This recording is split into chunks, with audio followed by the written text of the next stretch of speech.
कुछ बातें कहनी, सुननी और बोलनी जरूरी है, क्योंकि जब आंखों के सामने षड्यंत्र होता है तो उसका पर्दाफाश भी होना चाहिए। राहुल गांधी भारत की राजनीति के प्रमुख नेताओं में से एक हैं।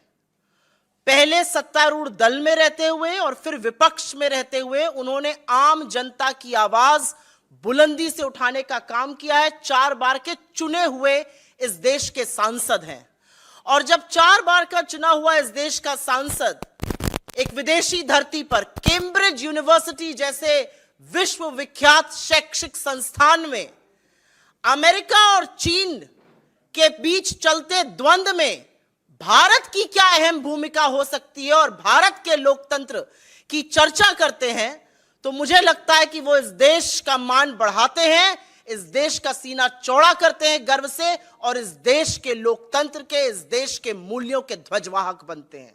उन्होंने कैम्ब्रिज यूनिवर्सिटी में, जिसकी एक बड़ी लेगेसी है, 1206 में स्थापित हुई थी कैम्ब्रिज यूनिवर्सिटी, और वहां पर पढ़ने वाले लोगों में स्टीफन हॉकिंग और चार्ल्स डार्विन, पंडित नेहरू और राजीव जी जैसे लोग हैं। और यहां पर बताना जरूरी है कि ये राहुल जी का भी आल्मा माटर है, वो कैम्ब्रिज में पढ़े हैं।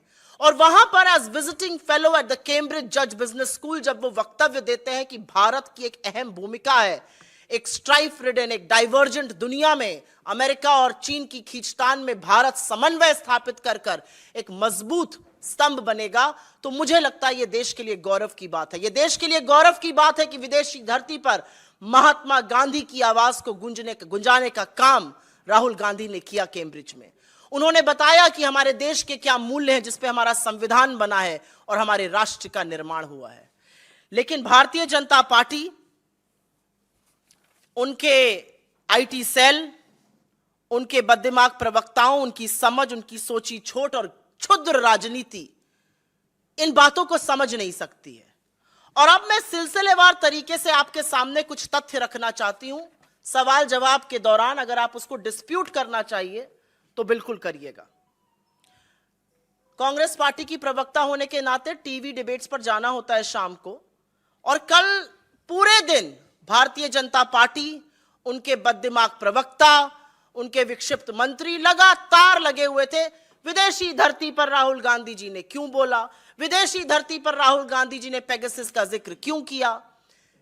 लेकिन ये सारे मामले धराशायी हो गए, क्योंकि अपने राहुल गांधी जी तो लोकतांत्रिक मूल्यों की बात कर रहे थे।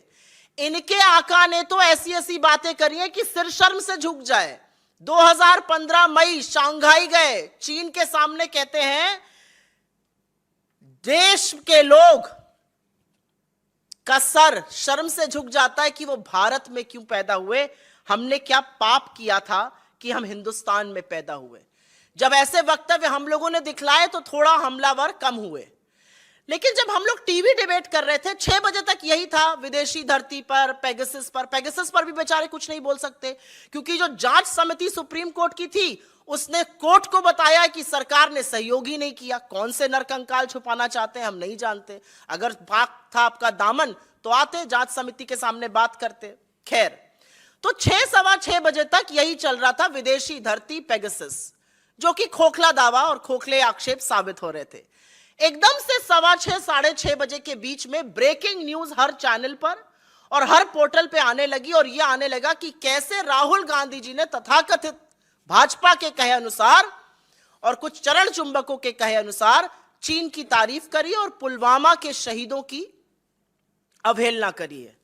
मैं एक टीवी डिबेट पर थी, मैंने गहन आपत्ति जताई, लेकिन मुझे बहुत ज्यादा वक्त नहीं लगा समझने में, क्योंकि ऑनलाइन आना शुरू हो गया था कि हर चैनल, हर न्यूज ऑर्गेनाइजेशन, प्रिंट के वेब पोर्टल्स, सारे एक साथ यही खबर 6:15 से 6:30 के बीच में चलाने लगे। तो थोड़ा बहुत मीडिया का एक्सपीरियंस से समझ में आ गया कि व्हाट्सएप आ चुका है, खर्रा निकल चुका है, सबको नतमस्तक होकर चरण वंदन करके अब ये लाइन पकड़नी है। लेकिन इस लाइन में क्या सच है और क्या झूठ है यह भी बताना जरूरी है, क्योंकि जब पेगासस से काम नहीं बना, जब विदेशी धरती से काम नहीं बना, तो सहारा अपने परम मित्र चीन का ही लिया गया।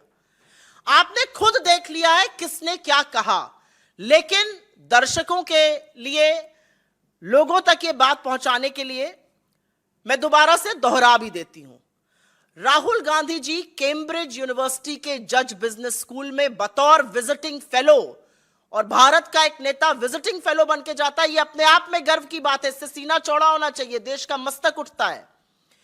बतौर विजिटिंग फेलो कैम्ब्रिज के अपना लेक्चर था और उस लेक्चर का टॉपिक था learning to listen in the 21st century. 21वीं सदी में लोगों की बात सुनना और को कैसे सीखा जाए, इस पर वो वक्तव्य दे रहे थे।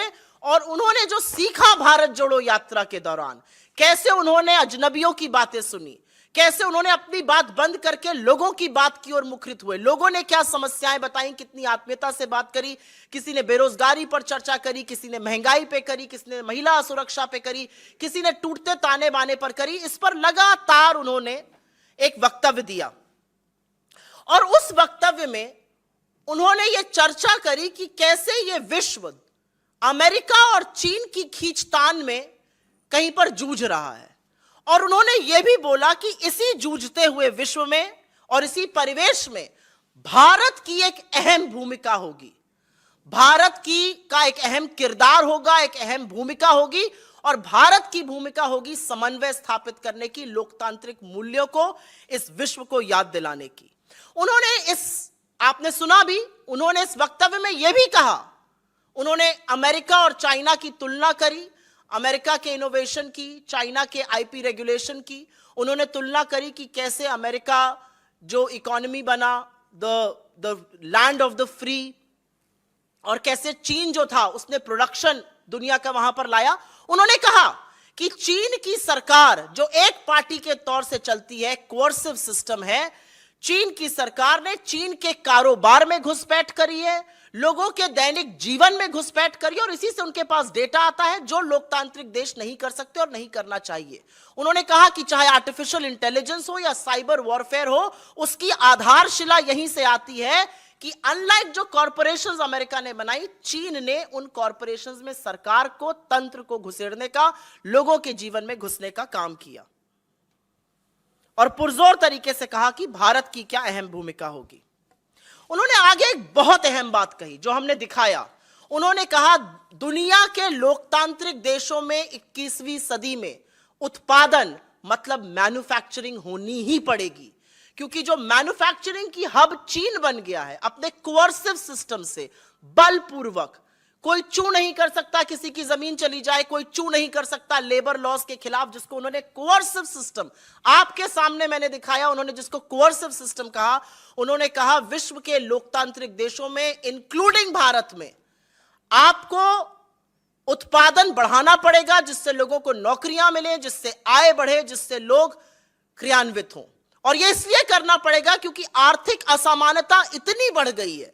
1% देश के पास 40% संसाधन है। आर्थिक असमानता, बेरोजगारी, गरीबी का नहीं तो गुस्सा ऐसा फूटेगा कि संभाले नहीं संभलेगा। और इसीलिए लोकतांत्रिक देशों में उत्पादन बढ़ाना अनिवार्य है, नहीं तो एक आपदा बनती नजर आ रही है। इससे किसी को क्या आपत्ति हो सकती है, यह मेरी समझ के बाहर है।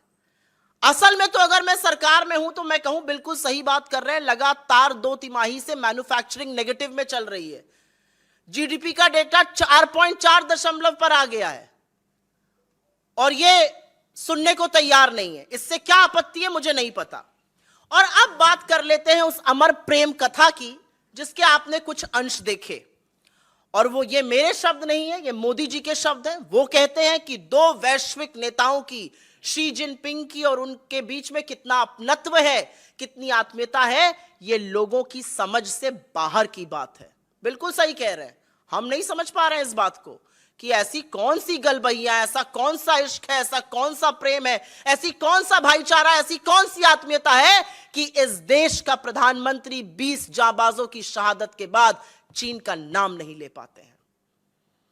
इस देश के प्रधानमंत्री साबरमती के तट पर झूला झूलते हैं शी जिनपिंग के साथ, महाबलीपुरम में शहनाई सुनते हैं, बाली जाते हैं तो 20 जांबाजों की शहादत का हिसाब नहीं मांगते हैं, खाना छोड़कर जी हजूरी में लाल शर्ट पहनकर बजाय लाल आंखों के खड़े हो जाते हैं। इस देश के चुने हुए प्रधानमंत्री की चीन से यह आत्मीयता है कि नाम लेना तो दूर, कोई घुसा हुआ नहीं कहकर उनको क्लीन चिट भी दे देते हैं। और कितना दुर्भाग्य है इस देश का कि चीन का पीएलए और हमारे प्रधानमंत्री एक ही भाषा बोलते हैं, कोई घुसा हुआ नहीं है। लेकिन हमारे पेट्रोलिंग पॉइंट्स बफर जोन बन गए हैं। 20 जांबाजों की शहादत का बदला हमने $100 बिलियन व्यापार घाटा बढ़ा कर दिया है। इन सब बातों का जवाब कौन देगा? इन सब बातों का एक ही जवाब है, ये प्यार ना होगा कम, सनम तेरी कसम। यही कहना चाह रहे हैं मोदी जी शी जिनपिंग से। मैं नहीं कह रही हूं, ये मेरे शब्द बिल्कुल नहीं है, ये मोदी जी के शब्द है कि हमारा ऐसा नाता है, वो वड़नगर आए तो फिर वो फलाना हुआ। ये समझ नहीं पाएंगे लोग कि दो लोगों में कितनी आत्मीयता हो सकती है। ये मेरे शब्द नहीं है, ये मोदी जी के शब्द है। उनसे 2 हाथ आगे। हमेशा ऐसा होता है ना, आका कुछ करता है तो जो प्रजा होती है वो 2 हाथ आगे निकल जाती है। उनसे 2 हाथ आगे इस देश के विदेश मंत्री श्री जयशंकर जी निकल गए। आपने देखा, मैं फिर से, ना मेरे शब्द हैं ना कांग्रेस पार्टी के शब्द हैं, श्री जयशंकर जी ने अपने इस इंटरव्यू में कहा 2 हाथ आगे निकलकर, और हमारे सेना के मनोबल को गिराने का काम किया जब वो कहते हैं हम छोटी अर्थव्यवस्था है, वो बड़ी अर्थव्यवस्था है। आपको लगता है हम उनसे लड़ सकते हैं? बिल्कुल सही कहा राहुल गांधी जी ने।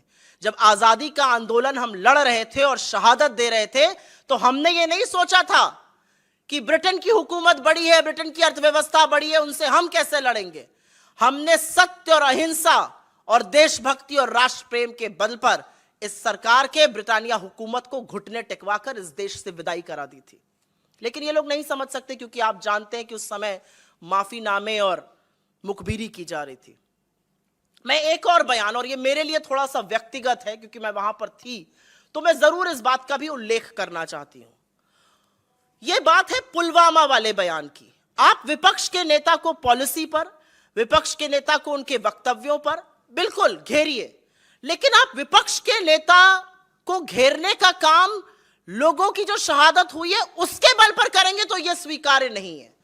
राहुल गांधी जी ने कहा अपने व्याख्यान के दौरान कि जब हम भारत जोड़ो यात्रा करते हुए कश्मीर पहुंचे तो कश्मीर में हिंसा का माहौल है, कश्मीर में इंसर्जेंसी है। क्या सरकार इससे नकार सकती है? यह अलग बात है कि पूरी की पूरी सरकार, पूरा तंत्र एक पिक्चर का प्रमोशन करेगा, लेकिन कश्मीरी पंडितों को चुन चुन कर मारा जाएगा और उस पर सरकार एक शब्द नहीं बोलेगी। 6 महीने से वो आंदोलन कर रहे हैं, एक बार उनसे चर्चा नहीं की जाएगी। कश्मीरी पंडितों ने हमें आकर जो कैमरा पर कहा कि हमें सिर्फ और सिर्फ कैनन फॉडर और वोट बैंक के लिए यूज किया जाता है, हमारे लिए मोदी सरकार कुछ नहीं करती, यह असलियत है, यह सच है। तो राहुल गांधी जी ने कहा कि हम भारत जोड़ो यात्रा करते वक्त जब कश्मीर पहुंचे तो सुरक्षा कर्मियों ने हमसे कहा कि आप यहां मत चलिए, यहां पे असुरक्षा है, आपके ऊपर हैंड ग्रेनेड पड़ सकते हैं। लेकिन इन बातों के बावजूद उन्होंने कश्मीर में चलना कबूल किया। वो कश्मीर में चले और वो आगे कहते हैं कि तिरंगे के सैलाब को देखकर मुझे समझ आ गया कि जहां अहिंसा होगी, जहां मोहब्बत होगी, जहां प्यार होगा, वहीं विश्वास होगा। मुझसे लोगों ने कहा कि हमें लगा आप हमारी बात सुनने आए हैं, इसलिए आप यहां पर सुरक्षित हैं। और मैं सलाम करती हूं ऐसे जज्बे को। और उस पर भी, और इस पर मैं थोड़ा सा कोट करना चाहूंगी, राहुल गांधी जी ने बिल्कुल क्लियरली कहा अपनी फोटो को दिखाते हुए, There is me putting flowers on the spot where almost 40 soldiers were killed by a car bomb. आपके साथियों को, नोएडा के कमांडो वॉरियर एंकर गण को by a car bomb, in a car bomb समझ में आता है। अगर ट्रांसलेशन आप गलत कर रहे हैं तो मेरे नेता के खिलाफत आप ये नहीं कर सकते हैं। राहुल गांधी जी ने कहा 40 सैनिक जहां पर मारे गए, एक कार बॉम्ब से 300 किलो आरडीएक्स जब आया और 400 जवान वहां पे मारे गए, उस स्थल पर जाकर उन्होंने पुष्प अर्पित किए। इस बयान पर भी आप राजनीति करिएगा, इस बयान पर भी आप ओछी, गंदी, अमानवीय राजनीति करिएगा। आप भले पुलवामा ना गए, और मैं कहना नहीं चाहती थी, जब पुलवामा में सैनिकों की शहादत होती है